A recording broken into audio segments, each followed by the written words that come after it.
aplausos, compañeros.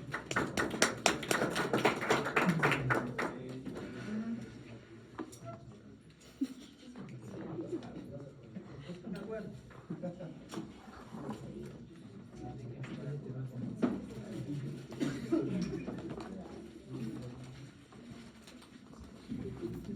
Normalmente las cosas no son tan fáciles, Jorge. Trabajo duro. Miren, vamos a continuar. Ya tenemos todavía unos minutos preciados para avanzar. Vamos a entrar a los síndromes cavitarios. Esto es una revisión de Massey. Síndromes cavitarios. ¿Podemos acercarnos con semiología? Claro que sí. Por supuesto. Mayormente la definición es imagenológica. Yo con historia clínica, examen físico, síntomas, puedo acercarme hasta más uno. Pero la definición de síndrome cavitario es imagenológica. O sea, yo llego al más 2 con la imagen. ¿Ya? Ahí sí no me ayuda mucho la ecografía, más es radiografía. ¿No? Otro punto, ¿no? En general, síndrome cavitario, causa inflamatoria, vasculitis, antiguamente llamada Wegener, ahora se llama poliangiitis más granulomatosis. ¿Ya? Wegener. Neoplásicas, ya les mencioné hace un momento cómo se cavita una neoplasia, les mencioné por qué. Infecciones, abscesos, colección de pus en el pulmón, tuberculosis que genera la caverna y la bronquiectasia, micosis genera bronquiectasias, mayormente bronquiectasias, y parásitos genera quiste, quiste de allí. Y todo lo tenemos acá en el Cusco, ¿no? Y por eso tenemos que tenerlo presente, ¿no? Porque sería pues absurdo que yo esté hablando de algo que no hay acá en nuestra región, en nuestro hospital regional, en el 5.º piso donde trabajamos, ¿no? Y bulas, que también hemos visto que el COVID, en la pandemia, hemos visto pacientes con bulas por COVID, ¿no? Como secuela, ¿no? Entonces, pienso que, como está escrito, una forma de aprender medicina bien es caso por caso. Lo han visto con sus compañeros, el caso de Harvey, de Colombia. Hemos revisado el caso de este joven con Harvey, ¿no? Entonces, en este síndrome cavitario se recomienda casos para poder fijar algunos conceptos. Vean ustedes, caso 1, casos reales, ¿no? Paciente joven, tos seca, 3 semanas, con exploración hemoptoica, sudoración nocturna, baja de peso y no fuma. Y vive en zona endémica de tuberculosis. Si fuera Lima, yo soy de Lima, San Juan de Lurigancho, todo Lima Norte, ¿no? La Parada, Barrios Altos, ¿no? Nuestro Cusco querido es como provincia, la Convención, como provincia de Cusco y como distrito Santiago, ¿no? Zonas donde hay, ¿no? Más, ¿no? Porque nosotros cuando trabajaba en TBC poníamos banderas rojitas donde había un caso, geolocalización, y los más había en esa zona cuando trabajaba en TV, ¿no? Entonces vean ustedes este guión, ¿no? Un guión. Y vean acá una imagen en la cual ven una zona cavitaria de paredes gruesas típica de una caverna. Una caverna.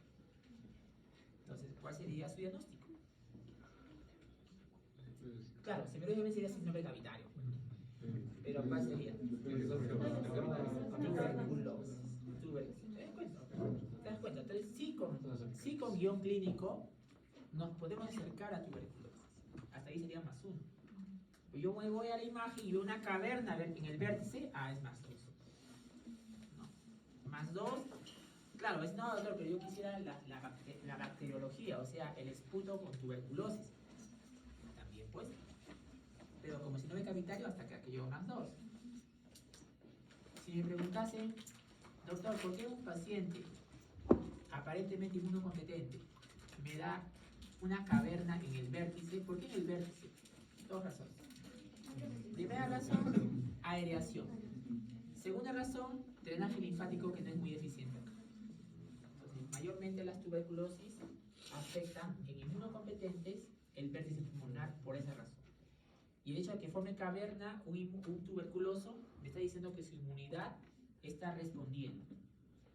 Lo cual no ocurre en un paciente VIH positivo, estadio SIDA, que no tiene inmunidad. Por lo que no esperaría esta situación, ¿no? No tendría un patrón. Entonces, puede reconocer el guión clínico, ¿no? Otro caso. A ver. Paciente varón presenta tos, expectoración blanquecina, salobre, o sea, entre un salado, con membranas de cuantía moderada, o sea, tiene membranas como una nata. Antecedente viene de Sicuani, ¿no? Contacto con ovejas y entonces, hasta aquí con el guión A más 1, ¿no? Es posible, pero imagenológicamente más 2. Quise decir, pero no, yo quiero demostrar a que sería unidades, ¿no? En sangre, demostrando que eso es presencia molecular de quiste etílico. Pero te acercas con más 2 con imagen. Y acá ves el signo de camalote, que son como un festoneado del quiste roto, ¿no? Quiste roto complicado, ¿no? Entonces vean ustedes, hemos visto dos casos, uno caverna, paredes gruesas, otro quiste, paredes delgaditas, ¿no? Imagen hidroaérea. ¿Por qué es hidroaérea, doctor? Porque como el paciente se rompió el quiste, entonces al romperse el quiste, drenó un bronquio, se activó la tos, hizo vómica, parte del contenido del quiste salió por la boca espectorada como vómica y parte se quedó. Hidroaérea. ¿Por qué hidroaérea? Porque parte del contenido se eliminó, se quedó la parte por gravedad en la parte de abajo líquido y por encima lo que ya no hay, porque ya lo botó. Quiste etílico roto, ¿no?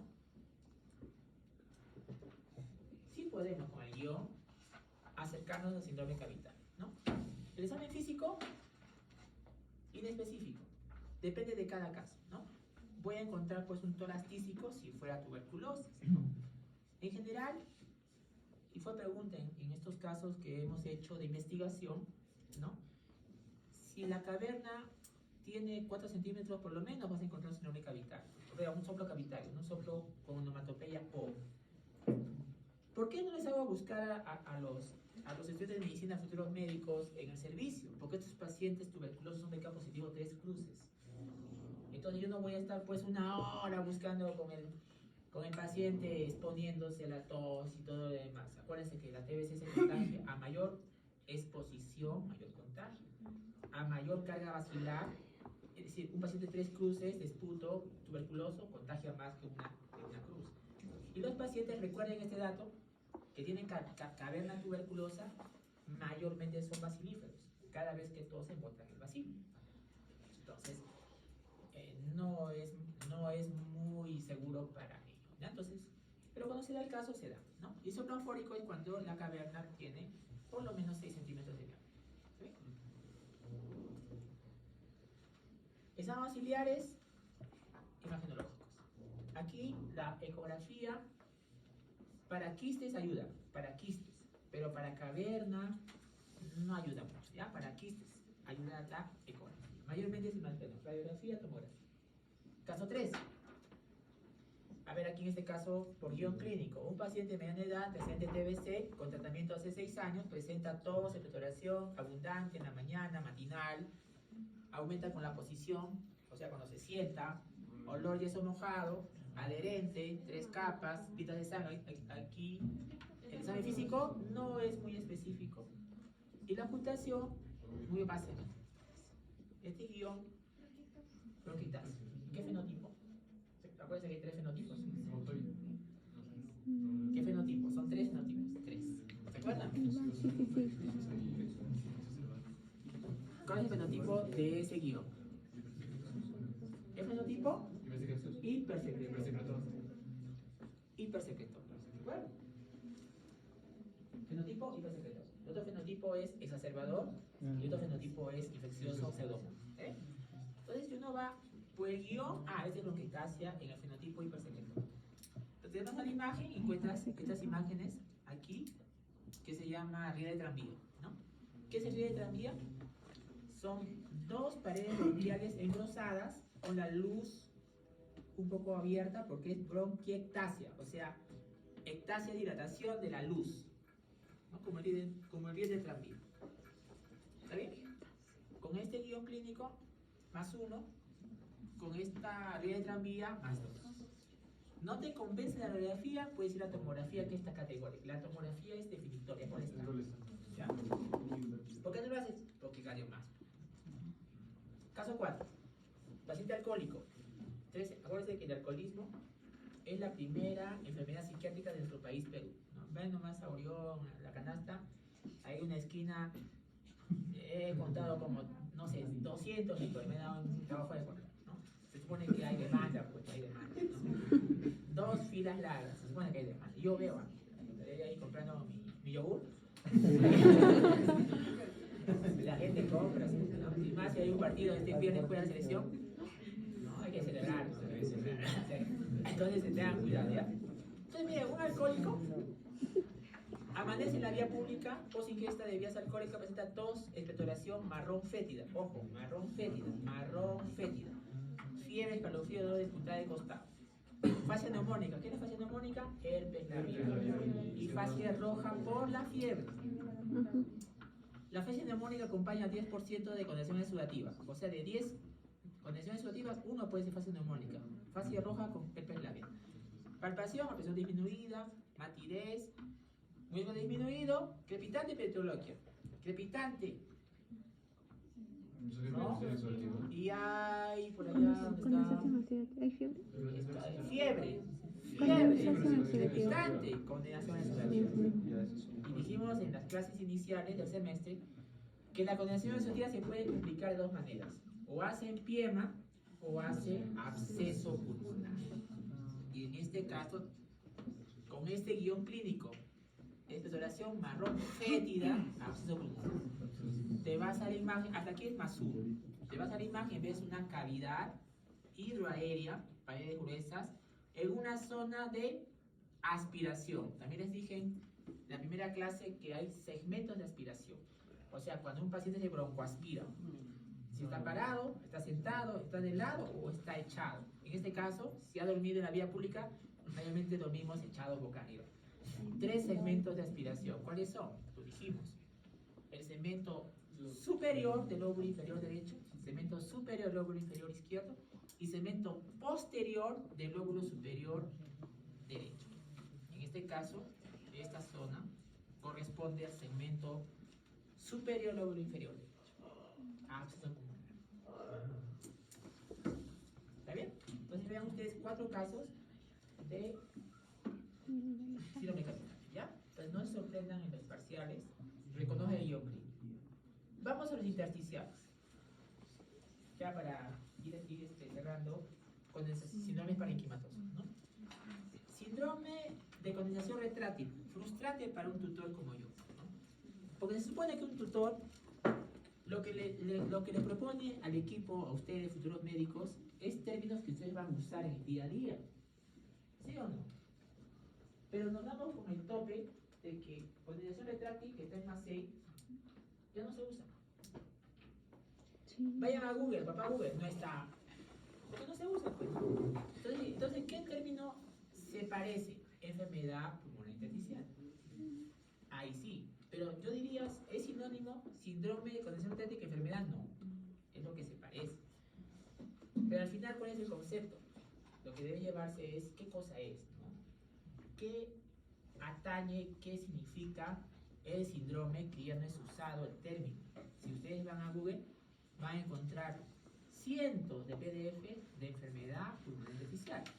En UpToDate, ¿cómo lo van a encontrar? Igual. En UpToDate condensación retráctil, no hay. Entonces vamos a manejar revisión UpToDate, enfermedad pulmonar intersticial. ¿Es igual? No es igual. Ya, se parece. En todo caso,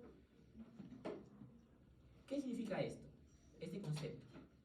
Engloba 300 enfermedades. Imagínate.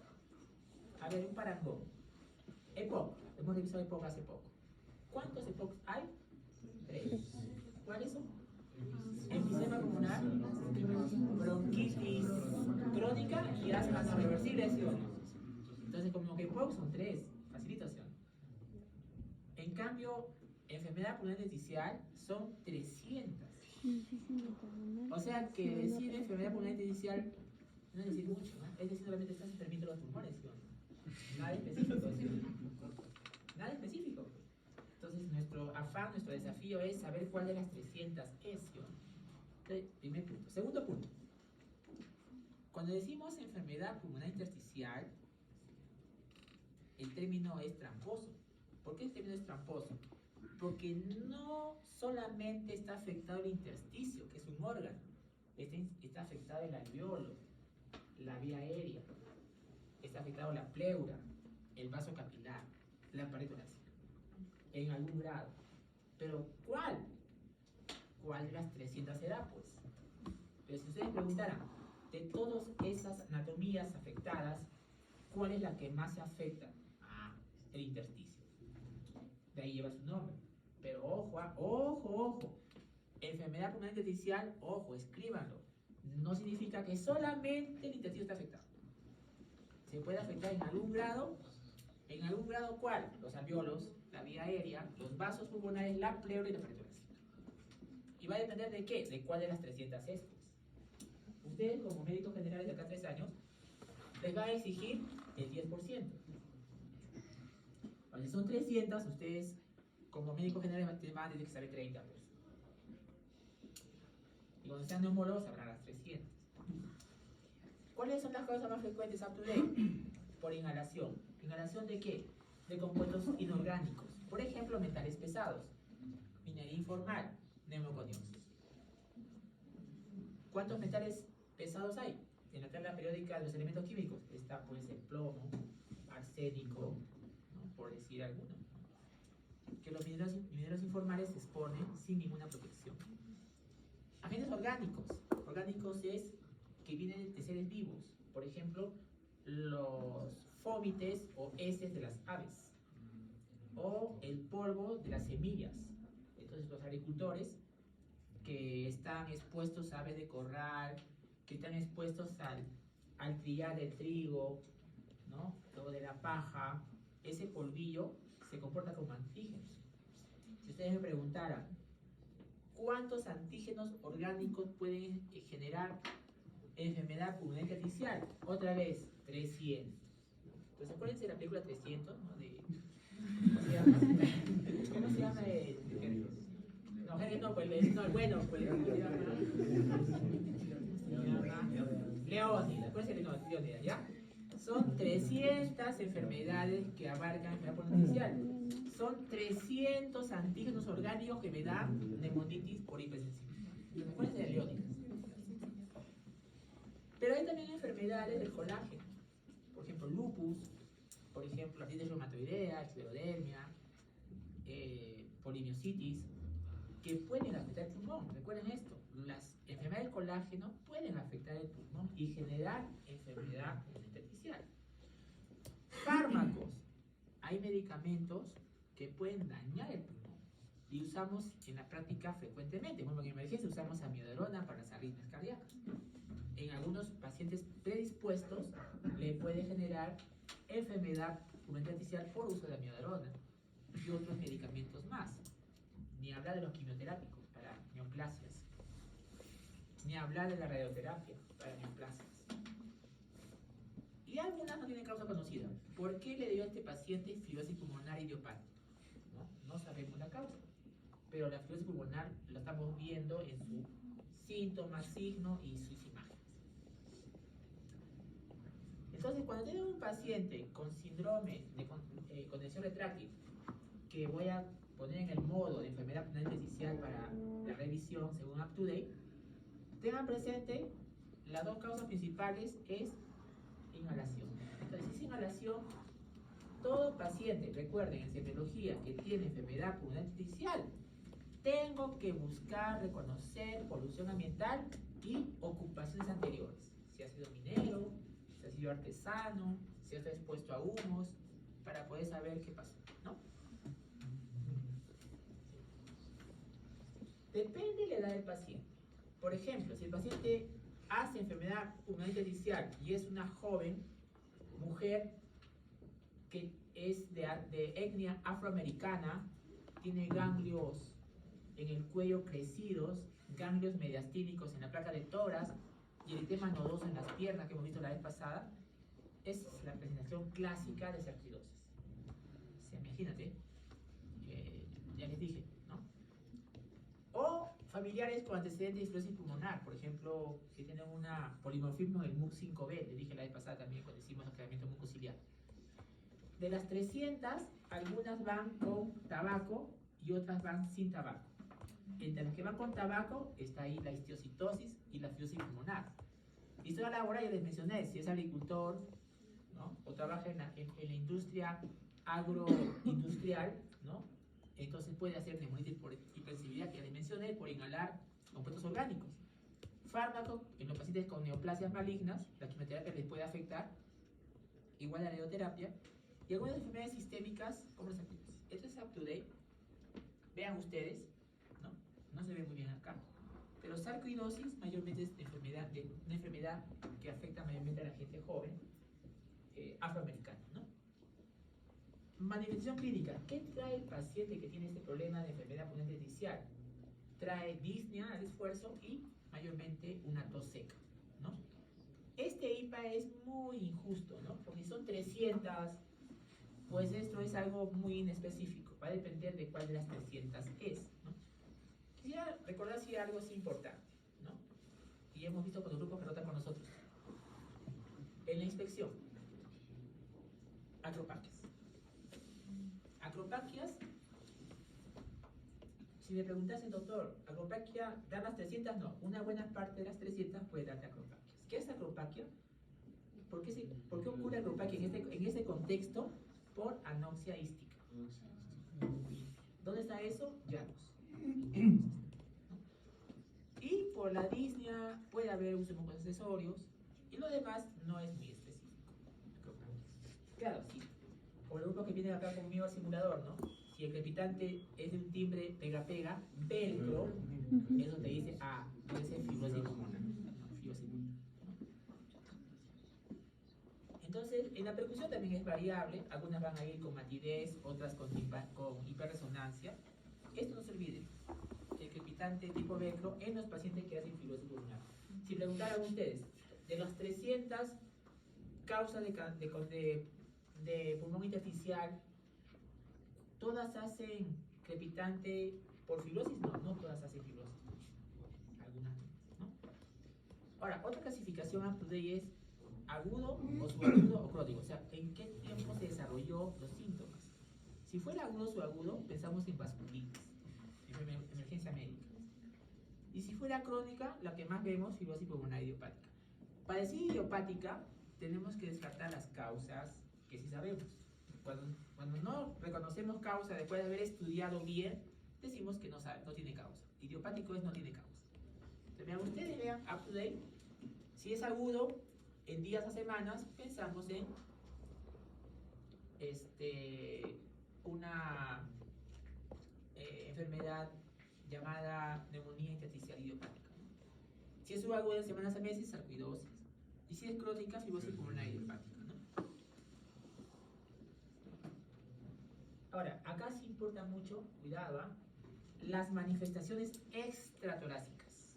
O sea, a veces el diagnóstico te da las manifestaciones extratorácicas. Por ejemplo, antes les mencioné, sarcoidosis, la presentación clásica, jóvenes.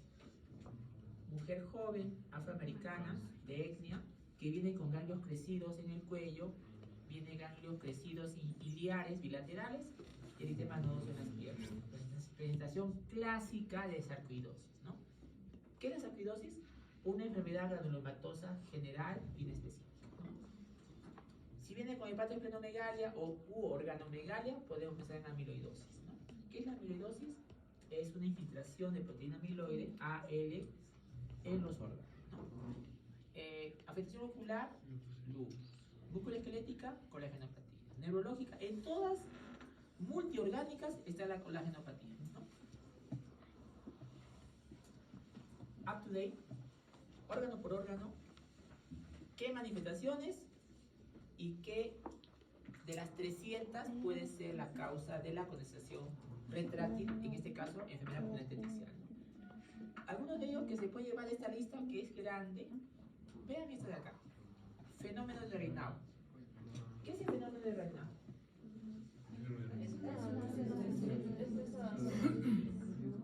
Al frío, estamos en helada, ¿no? En la mañana estábamos a 1 grado, ¿no?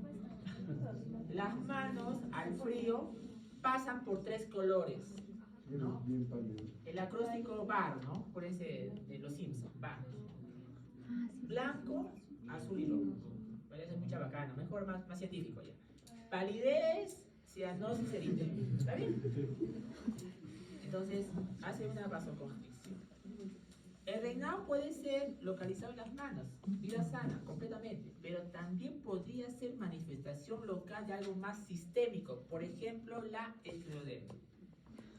Y la esclerodermia afecta el pulmón, genera fibrosis pulmonar.